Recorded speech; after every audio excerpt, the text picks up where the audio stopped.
Ayan po mga kabida, isang magandang oras sa lahat at welcome po sa aking channel. Eto na, I don't know kung ito po ay bilang pambawi po ng ICC mga kabida sa kanilang ginawang pag-deny ho sa interim release po ni dating Pangulo Rodrigo Duterte. Dinisqualify po nila mga kabida, ito hong si prosecutor po ng International Criminal Court na si Karim Khan na mag-participate ho dito sa kaso ho ni dating Pangulong Rodrigo Duterte. Ito hong crimes against humanity case po niya. Dahil nakitaan daw ng conflict of interest. Ito hong si Karim Khan. Okay? Ito ang headline po ng Interaction News 5, mga kabida. ICC judges disqualify ICC prosecutor Khan from Duterte case. Court document shows. Ayan. Eto, babasahin ko lang po yung portion po niya, mga kabida. International Criminal Court appeals judges have disqualified Chief Prosecutor Karim Khan from the war crimes case against former President Rodrigo Duterte due to a possible conflict of interest, according to a copy of the decision seen by Reuters. The ruling is yet another major blow to Khan, who stepped aside in May amid an ongoing UN inquiry into his alleged sexual misconduct. He has now also been barred from taking part of the Duterte prosecution, the only major active case pending at the court, which is already written under US imposed sanctions. Ayan. So yun po mga kabida, dinisqualify po nila because of possible conflict of interest. Kasi ganito po yun, kung maalala po ninyo mga kabida, noong August po, nagsampa po ng petisyon, ito hong kampo po ni dating Pangulong Rodrigo Duterte, against Karim Khan, dahil daw sa kanyang partisipasyon bilang abogado daw sa mga biktima ng war on drugs ng dating Pangulo, mga kabida. Nung siya po ay presidente po ng Pilipinas, actually. Una hong nag-conduct ng investigation ito pong ICC during the time of President Rodrigo Duterte. At isa po sa abogado ho ng mga biktima daw dito, mga kabida, ito hong si Karim Khan, bago po siya naging chief prosecutor, mga kabida. So, doon pa lang, malinaw po na mayroon pong conflict of interest, mga kabida. Siya yung nagpo-prosecute at the same time. Siya yung naging abogado, mga kabida, ng mga biktima during the presidency of Digong, mga kabida. So, yun po, Pero ang dami hong nagsasabi na baka ito pambawi lang daw ng ICC, mga kabida, dahil ho sa kanilang pag-deny doon po sa interim release po ng dating Pangulo. Dami kasing nag-react ko doon Inulan po ng batikos po, mga kabida. Ito pong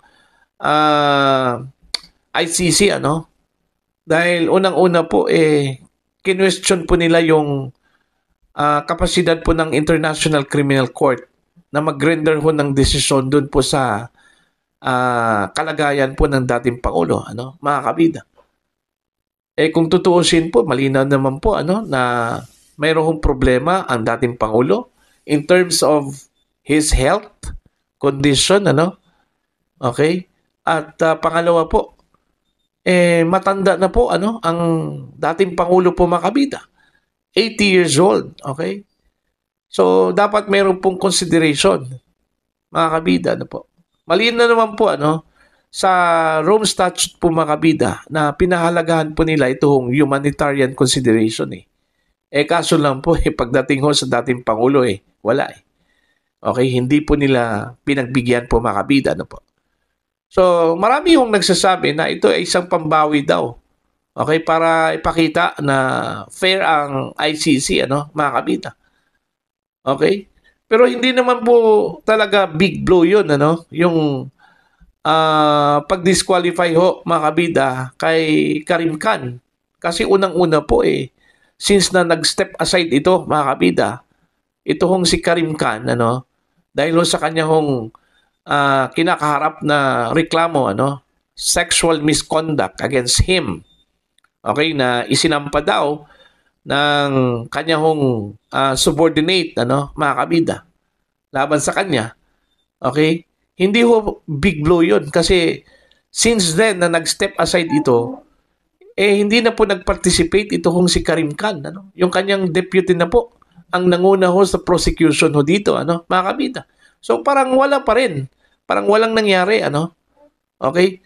Kaya nga, marami hong nagsasabi na isang ano lang daw ito palabas ng ICC, mga kabida, para naman po humupa yung galit po, mga kabida, ng mga tao, lalong-lalo na po ng mga Pilipino, ano, dahil sa ginawa po ng International Criminal Court na dininay po nila ito pong interim release application po ni dating Pangulong Rodrigo Roa Duterte. May mga insinuations kasi, ano, na talagang ito na talaga yung plano daw ng ICC simulat sa pool, mga kabida, ano, na isa-charge ito hong si Digong dahil ho marami kasing galit kay Digong, ano, mga kabida, lalong-lalo na po yung siya po ay naging presidente po ng Pilipinas, ano.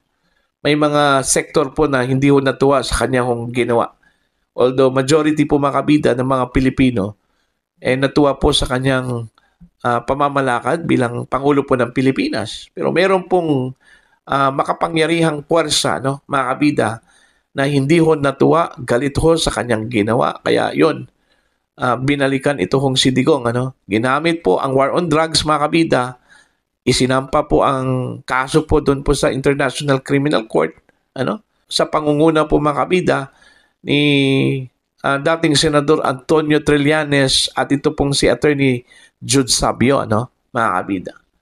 So, doon po nagsimula yung investigasyon hanggang umabot po doon, mga kabida, ano, sa pag-aresto po kay dating Pangulong Duterte dahil ho sa visa daw ng warrant of arrest mula sa ICC. Okay? So, yun po yung history po, ano, mga kabida. So, nung nagkaroon na po ng kaso po si Digong, ano, sa ICC, inaresto na po, ano. Yun yung design daw, mga kabida, ano, na hindi ho palalabasin ito hong si Digong. Kasi naghalo-halo na po May politika na raw na involved ho dito, ano, mga kabida. Okay? Kasi may mga ulat din na meron daw partisipasyon ito pong gobyerno ng Pilipinas dito ho sa pagkakadinay daw, mga kabida, ng interim release ng dating Pangulo, ano? Ewan ko kung totoo po ba ito, ano? Kasi pag once daw makalabas ito, malaking problema daw ito, ano, sa kasalukuyang administrasyon po, mga kabida, ano po, mga kabida. Okay? Ito hong kung sakaling papayagan po ng ICC ito hong si Digong na makalabas pansamantala, no? Yun, isang pambawi daw yun. Okay, para humupa daw yung galit po ng taong bayan, ano, mga kabida. Pero para sa akin, walang kwenta po yun, ano. Walang, kumbaga, bearing, okay, yung decision po ng International Criminal Court. Kasi, again, non-participative na po ito hong si Karim Khan, okay, mga kabida, lately. So, parang wala hong nangyari. Okay? Kasi ang umakto bilang si prosecutor ho dito, ano? Ito hong kanyang deputy, ano po, mga kabida. So ano pong silbi, ano? Ito hong disqualification po ni Prosecutor Khan, mga kabida. Ito hong kaso po ni Digong, ano, dyan po sa International Criminal Court. Ito na po yung huli. Ibig sabihin, walang pending cases po ang ICC sa ngayon, aside ho dito sa crimes against humanity po, ano, ni dating Pangulong Rodrigo Roa Duterte, mga kabida. So, kailangan hong mananatili ito hong kaso ni Digong, okay? As long as ito po ay kanilang ititreat bilang active case, ano, mga kabida. Kasi pag wala na po ito, magiging irrelevant na po ito pong International Criminal Court, ano, mga kabida. Ito yung paniniwala po ng halos karamihang mga Pilipino, mga kabida, na kaya daw naging relevant ito pong ICC ngayon because of Digong. Okay? Kasi si Digong po ay pinag-usapan po ito, mga kabida, hindi lang po sa Pilipinas sa buong mundo, So, kailangan nilang mananatiling relevant. Okay?